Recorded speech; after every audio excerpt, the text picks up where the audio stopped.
কাগজে বেরিয়েছিল 12 এপ্রিল 2015। একটু কাগজটা পড়তে হচ্ছে। পুত্র শোক, এটা আনন্দবাজার পত্রিকা। বিদ্যুতের তার জড়িয়ে আত্মঘাতী দম্পতি।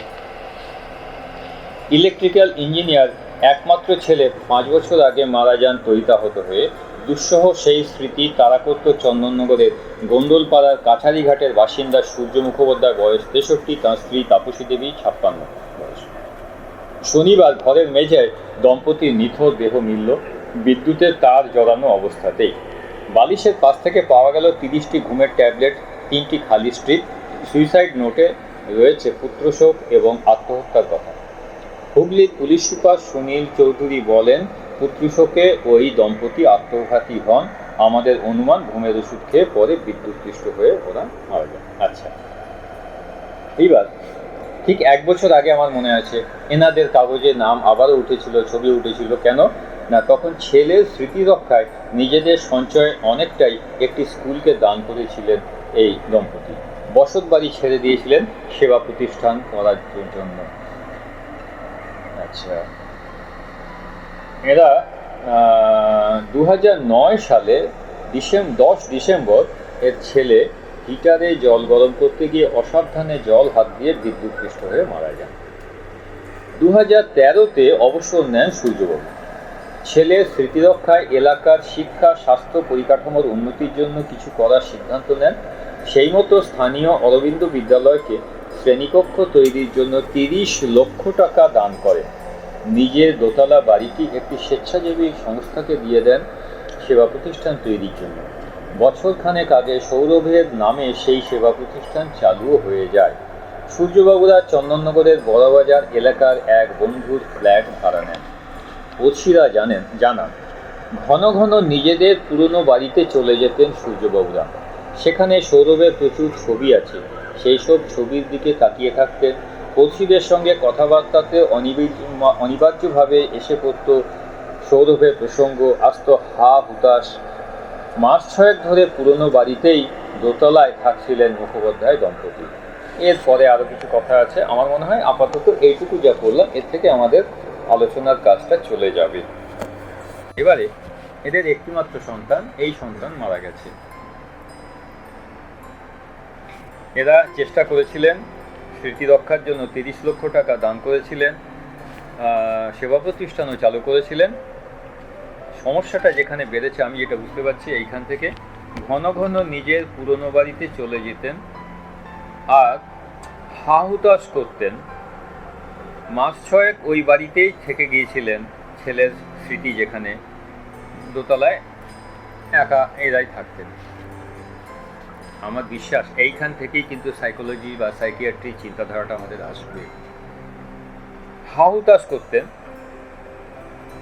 এইখান থেকে মনে হচ্ছে ওনাদের একটা ডিলিউশনের ব্যাপার আসছিল।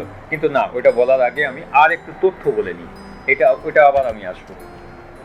নমস্কার, enclave of updated homeopathy Andul Howrah এর তত্ত্বাবধানে এ যাবৎকাল যে সমস্ত সেমিনারগুলি আয়োজন করা হয়েছে সেই সমস্ত সেমিনারের বিশেষ কিছু অংশ আপনাদের সামনে তুলে ধরা হচ্ছে। যদি ভালো লাগে তো সেটা শেয়ার করে বা লাইক করে জানাবেন। যদি না ভালো লাগে তো সেটাও আমাদের জানাবেন। ধন্যবাদ। এবারে ইতিহাস কি বলছে, যদি একটু ইতিহাসের দিকে তাকাই। কার্গিল যুদ্ধ কয়েক বছর আগে হয়েছিল। কার্গিল যুদ্ধে কলকাতার একজন সৈনিক, তার নাম হচ্ছে ক্যাপ্টেন প্রণাদ ভট্টাচার্য। তিনি কিন্তু তার মা বাবার একটিমাত্র সন্তান। তিনি ক্যাপ্টেন পদে ছিলেন। তিনি মারা যান। এখনো পর্যন্ত জানি তার বাবা মা কিন্তু সুইসাইড করেননি। ধাত্রী পান্না, চিরস্মরণীয় নাম। আজ থেকে বহু শতক আগে, প্রায় 700-800 বছর আগে কি 1000 বছর আগে, রাজস্থানের এক রাজা তিনি মারা গেছেন, রানীও মারা গেছেন। কিন্তু মৃত্যুর আগে তাদের সেই সন্তানকে রানী এই ধাত্রী পান্নার কাছে দিয়ে যান। রাজা রানী মারা গেছেন। রাজার ভাই, তার নাম বনবীর।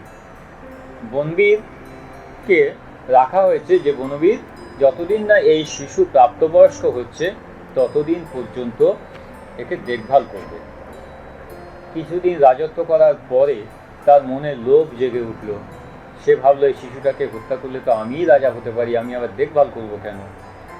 ঘটনাচক্রে সেটা ভাতৃপান্না বুঝতে পেরেছিলেন।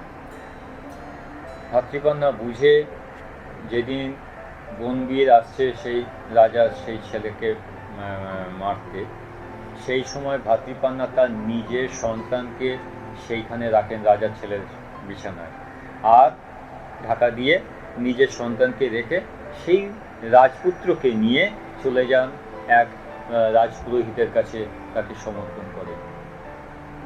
বনবীর এসে ভাতৃপান্নার সেই সন্তানকে বধ করে। ভাতৃপান্না কিন্তু আত্মহত্যা করেননি। আমার বক্তব্য হচ্ছে যে তাহলে সন্তান মারা গেলে কি কেউ আত্মহত্যা করবে? এই জায়গা থেকে আমি কথাটা তুলতে চাইছি। সুব্রত বা স্বপনবাবু চিনবেন হরিলাল, যে বাসন বিক্রি করে। 22 তারিখে, অর্থাৎ আজকে 22 তারিখে আমাদের বাড়িতে এসেছিল। হরিলাল মার সঙ্গে মাঝে মাঝে দেখা করতে আসে। ওর 3টে ছেলে, বড় ছেলেটা গুডফর নাথি, ও একদম হোপলেস ছেলে, ছোটটাও তাই। মাঝখানে ছেলেটা ভালো ছেলে, যার সঙ্গে তার একটু ভালো কথাবার্তা হয়। এই ছেলেটি মাসখানেক আগে মারা যায়, তার ব্রেন টিউমার হয়েছিল। আমরা তো শুনে অবাক। হরিলাল কি জবাব দিল? বলল যে কি করবো মা, ওর কাজ ফুরিয়ে গেছে, ভগবান ওকে নিয়েছে তার জায়গায়, তার কোলে নিয়ে চলে গেছে। স্তম্ভিত হয়ে গেলাম। এরকম ফিলোসফিক্যাল থটস হতে পারে। সে একটা বাসন বিক্রি করে, কিন্তু এই ফিলোসফিক্যাল থটসের কথাই কিন্তু হ্যানিম্যান বলছেন। সমিটিজে যেখানে লিখেছেন it is better to give up treatment, যাদের ফিলোসফিক্যাল থটস নেই। সবাইকে আমরা সব সুস্থ করতে পারি না, সবাইকে সব কিছু করে দিতে পারি না, এই ফিলোসফিক্যাল থটসের কথাই কিন্তু হ্যানিম্যান বলছেন। তাহলে এই একটা সাধারণ বাসন বিক্রেতা, তার এই ফিলোসফিক্যাল থটস এই নিয়ে তো সে তার মৃত্যুকে তো আটকে রেখেছে, সে তো আত্মহত্যা করছে না। আবার কাগজেই পড়েছিলাম 5 সন্তান হত হওয়ার পরে এক মুসলিম মহিলা, তিনি আদালতে বিচার চান এবং বিচার পেয়েছিলেন। 5টি সন্তান, তার 5টি সন্তান সবাইকেই দুষ্কৃতীরা মেরে ফেলেছিল। পাকিস্তানে অনার কিলিং এই নামে, পাকিস্তানে গত 2014-তে কাগজে পড়েছিলাম 800 খুন হয়েছে। মানে মা বাবা বা বাবা এবং ভাই এরা খুন করেছে 800 মেয়েকে, যারা পরিবারের বিরুদ্ধে বা মতের বিরুদ্ধে অন্যত্র বিয়ে করেছে। তাহলে মা বাবা এখানে মেয়েকে মেরে ফেলছে। তাহলে এই সামগ্রিকভাবে বোধহয় আমাদের ব্যাপারটা ভাবার দরকার। কোথাও মা বাবা মেরে ফেলছে, কোথাও একটি মাত্র সন্তান সে কে করছে। তাহলে দেখুন, কনাথ ভট্টাচার্য মারা যায়নি, সেখানে কিন্তু মা বাবার একটা গৌরব আছে, আমার ছেলে দেশের জন্য প্রাণ দিয়েছে। ভাতৃপান্নাও তো তাই, আমার ছেলে প্রাণ দিয়ে আমার দেশের ভাবি রাজাকে বাঁচিয়েছে।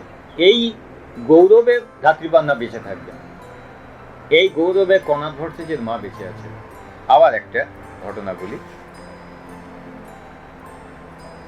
1991 সালের 7 জুন আমাদের এই আলিপুরে একটি হয়, যে বলে ফাঁসি হয়। ধনঞ্জয়ের ফাঁসি হয়েছিল লাস্ট, তার আগের ফাঁসি এটা। সুকুমার তার নাম, সুকুমার বর্মন। সুকুমারের ঘটনা হচ্ছে, সুকুমারের বাবা তার অর্থাৎ সুকুমারের বাবা তার ভাইয়ের দাদা, অর্থাৎ সুকুমারের কাকা সুকুমারের বাবাকে আজীবন বঞ্চিত করেছে। কোনো এক রাজনৈতিক দলের নেতার সঙ্গে তার দহরমহরম ছিল। সুকুমারের বাবার কোনো কথা ধোপে টেকেনি। সুকুমারের বাবার কাছ থেকে সমস্ত সম্পত্তি আত্মসাৎ করে এই সুকুমার বর্মনের কাকা। এরপরে সুকুমাররা যখন খুব পরিস্থিতি সঙ্গীন, সেই সময় সুকুমার, এই ঘটনাটা ওই বোধহয় পশ্চিম দিনাজপুরের, সেই সময় সে বাংলাদেশ থেকে ওর পরিচিত কিছু দুষ্কৃতীকে নিয়ে আসে এবং ওই বাড়িতে একটা ডাকাতি করায়। এরপরে সুকুমার কাকার ছেলে মেয়ে প্রত্যেককে নৃশংসভাবে হত্যা করে। একটা বাচ্চা ছেলে 4-5 বছরের, সে বেঁচে যায়। বাচ্চা ছেলের সাক্ষী দেওয়ায় সুকুমার বন্দী হয় এবং সুকুমারের ফাঁসির অর্ডার হয়। সুপ্রিম কোর্ট পর্যন্ত এই ফাঁসিকে বহাল রেখেছিলেন। ফাঁসির আগের দিন সুকুমারের বাবা সুকুমারকে গিয়ে বলছে, ঠিক করেছিস, ফাঁসি হলে হবে, অন্যায় তো কিছু করিসনি, ওরা তো সব নিয়ে নিয়েছিল, বেঁচে থেকেই বা কি করতিস। এই হচ্ছে মানসিকতার পার্থক্য। তাহলে পরের দিন সুকুমারের ফাঁসি হয়েছিল, ওর বাবা কিন্তু তার জন্য বিচলিত নয়, বাবা মা কিন্তু মরে যায়নি তার জন্য।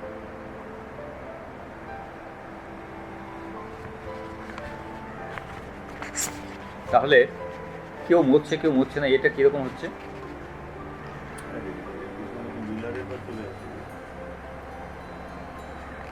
তো এই ঘটনাটাই করেছিল, একদম নৃশংসভাবে হত্যা করেছিল, পরে সে সাধু হয়। যাই হোক, এই যে এখানে আমরা পড়লাম, গত মাস 6 পুরনো বাড়িতেই থাকছিলেন মুখোপাধ্যায় দম্পতি। ঘন ঘন পুরনো বাড়িতেই থাকতেন, চলে যেতেন। মানুষ যখন সমাজ থেকে নিজেকে বিচ্ছিন্ন করে দেবে, তখনই কিন্তু বুঝতে হবে এর বোধহয় মৃত্যুর চিন্তাভাবনা আসছে।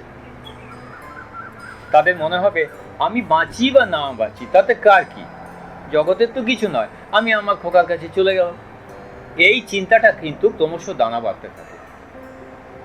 এই দানা বাঁধতে বাঁধতে ক্রমশ কিন্তু তাদের মৃত্যুর কথাটা মনে হয় বেশি করে। এখানে থেকে লাভ নেই, আমার ছেলে যেখানে গেছে আমি সেখানে, কেন না, ছেলে যেরকম তার জড়িয়ে ইলেকট্রিকে মারা গেছে, এরা সেরকম তার জড়িয়ে নিজেদের শেষ করে দেন। তাহলে একটা কাল্পনিক জগৎ তৈরি করেছেন যে সেখানে তারা পৌঁছবেন। আরেকটা কথা হচ্ছে যে এদের ডিপ্রেশন হয়েছিল, এই দুজনই ডিপ্রেশনে ভুগছিলেন। আমি জানি না তারা কোনো ওষুধ খেতেন কিনা। এক্ষেত্রে যদি অ্যালোপ্যাথি ওষুধও খান, আমার মনে হয় এই মুহূর্তে বোধহয় তাদের মৃত্যু চিন্তা জাগত না। মুশকিলটা হয় কোথায়, এরা মন খারাপ করে বসে আছেন। এরা যেই বয়সে পৌঁছেছেন, একজনের 63, একজনের 56, এই বয়সে কি হয়? এই বয়সে তো ব্লাড সুগার, প্রেশার, ডায়াবেটিস ইত্যাদি ইত্যাদি রোগগুলো তো এসেই পড়ে। তারা ওষুধ খেতেন কি, এটা একটা প্রশ্ন আসছে। কি ওষুধ খেতেন, নিয়মিত খেতেন কি না? যদি অনিয়মিত খান তাহলে হবে না। আবার এটাও আছে, হ্যাঁ ওষুধ খেতেন, ওষুধ হয়তো খেতেন, কিন্তু যে ফ্যামিলি ফিজিশিয়ানের কাছে যাচ্ছেন তিনি তার এই মানসিক অবস্থাটা ধরতে পেরেছিলেন কি, এইটা হচ্ছে সবচেয়ে বড় প্রশ্ন। কারণ একজন অ্যালোপ্যাথি চিকিৎসক কিন্তু জানেন না ডিপ্রেশন কাকে বলে অনেক ক্ষেত্রেই। কারণ MBBS পাস করতে গেলে মাত্র 5 নম্বরের কোশ্চেন লিখতে হয়, মানে অ্যান্সার লিখতে হয় সাইকিয়াট্রি। তাহলে ও কিছু মনের ভুল ইত্যাদি ইত্যাদি যদি বলে সমবেদনা জানান, ওতে কিছু হবে না। অনেক ক্ষেত্রেই দেখা যাচ্ছে মৃত্যুর অন্তত 3 মাস আগে থেকে যারা চিন্তা করছেন তাদের মৃত্যুর লক্ষণ কিন্তু প্রকাশ পাচ্ছে কথায় বার্তায়, ভাবে।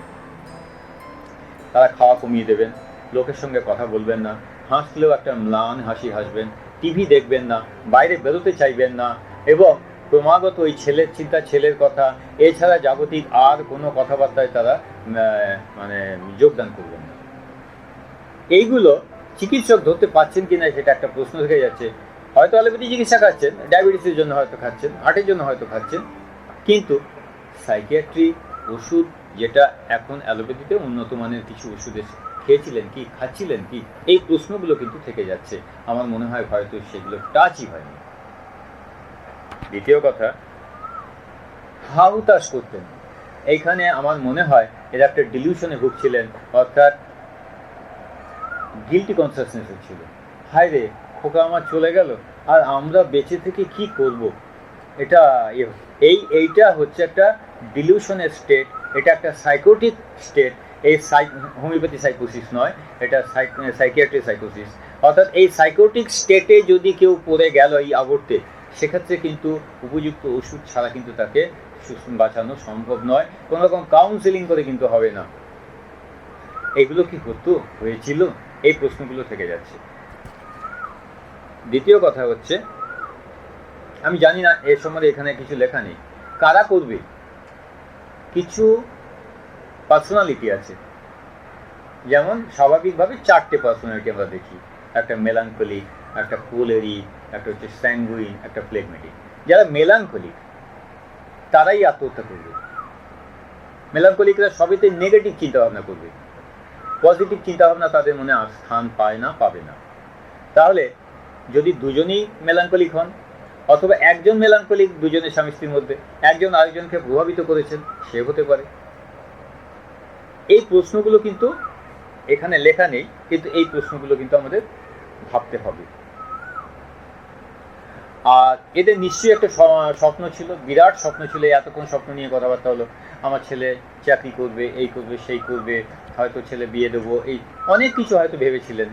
এই স্বপ্নটা আচমকা একদম নষ্ট হয়ে যায়, এখান থেকে তারা বেরিয়ে আসতে পারেনি। হ্যাঁ, ছেলে যদি দীর্ঘমেয়াদী অসুখে ভুগত, একটা মানসিক প্রস্তুতি হয়তো থাকতো, কিন্তু এখানে মানসিক প্রস্তুতি হওয়ার জায়গায় তৈরি হয়নি, কেননা এটা আচমকা ঘটেছে। যখনই কোনো আচমকা ঘটবে, সেই ঘটনা থেকে মানুষকে ফিরে আসতে সেটা দীর্ঘ সময় লেগে যাবে। আমি এক একজনের এই রাস্তায় যেতে যেতে দেখেছি, আমাদের এখানে পরিচিত দু একটি পরিবার, স্বামী আচমকা মারা গেছে। আমি খালি মুখের দিকে তাকাই, দেখতে দেখতে দেখতে দেখতে 5-6 বছর পরে দেখছি, হ্যাঁ এবার যেন স্বাভাবিক, তখন তার আচার আচরণ, হাসি মুখে কথা বলছে দেখছি। অর্থাৎ 5-6 বছর সে সেই শোক থেকে বেরিয়ে আসতে পারেনি। এগুলো কিন্তু দেখা যাচ্ছে, বোঝা যাচ্ছে। আমি জানি দুটো পরিবার আমার এখানে দেখা, আচমকা স্বামী মারা গেছে, আমি খালি মুখটার দিকে তাকাতাম। 5-6 বছর পরে দেখছি সেই পুরনো সুরে কথা বলছে, ডাকছে, হাসছে, না এইবার সে ওই জায়গা থেকে বেরিয়ে এসছে। শহরাঞ্চলে আত্মহত্যা বেশি হবে, কৃষি প্রধান জায়গায় আত্মহত্যা কম হবে, কৃষক পরিবারে আত্মহত্যা তুলনামূলক কম হবে। তবে হ্যাঁ, হতে পারে, এই যেমন পরীক্ষা দিয়েই অনেকে আত্মহত্যা করেছে কৃষক পরিবারে হলেও, হাতের সামনে পলিডল আছে, খেয়ে নিয়েছে, অর্থাৎ হাতের নাগালের মধ্যে রেল লাইন আছে, মাথা দিয়ে দিয়েছে। অর্থাৎ যেটা দিয়ে আমি করতে চাইছি সেটা যদি হাতের সামনে থাকে, বা অনেক সময় কাগজে খুব বিস্তারিতভাবে সুইসাইডের ঘটনা বর্ণনা থাকে। যেমন সিনেমায় অনেক সময় দেখা যায় অমুক সিনেমাটা নকল করে সে চুরি করতে গিয়ে ধরা পড়ে গেছে। তাহলে এই যে ডেসক্রিপশন, এই ডেসক্রিপশন অনেক সময় উদ্বুদ্ধ করে। আবার আমাদের পাশের দেশ ভুটান, এখানে কিন্তু আত্মহত্যা প্রায় নেই। আদিবাসী সম্প্রদায়, সেখানে আত্মহত্যা নেই প্রায়। আবার ধর্মের একটা বিরাট ভূমিকা আছে আত্মহত্যাকে ঠেকানোর। আমাদের শাস্ত্রে তো বলাই আছে আত্মহত্যা মহাপাপ। মুসলিমদের মধ্যেও আত্মহত্যা খুব কম, কিন্তু যারা ঈশ্বর বিশ্বাসী নয় তাদের মধ্যে আবার বেশি। ক্যাথলিকের কম, প্রোটেস্ট্যান্টের বেশি। ইউরোপিয়ানদের মধ্যে যারা প্রোটেস্ট্যান্ট তারা বেশি আত্মহত্যা করে, যারা কারণ তারা তো নির্ভর করতে পারছে না ঈশ্বরের প্রতি। এই যেমন একটু আগে হরিলালের কথা বললাম, হরিলাল ঈশ্বরের প্রতি নির্ভরশীল, সে আত্মহত্যা করছে না। কিন্তু এই যদি প্রোটেস্ট্যান্ট মনোভাবাপন্ন হতো, হয়তো করতো। তাহলে এই যে একটা মানুষের ফিলোসফি অফ মাইন্ড, কি দৃষ্টিভঙ্গি নিয়ে আমি জীবনে চলবো, লাইফস্টাইলটা কি, জীবনের চিন্তাভাবনা কি, দর্শনটা কি, এই দর্শন কিন্তু আমাকে জীবনে চালিত করবে। যে কথা, দর্শনের কথা হ্যানিম্যান বারবার বলছে।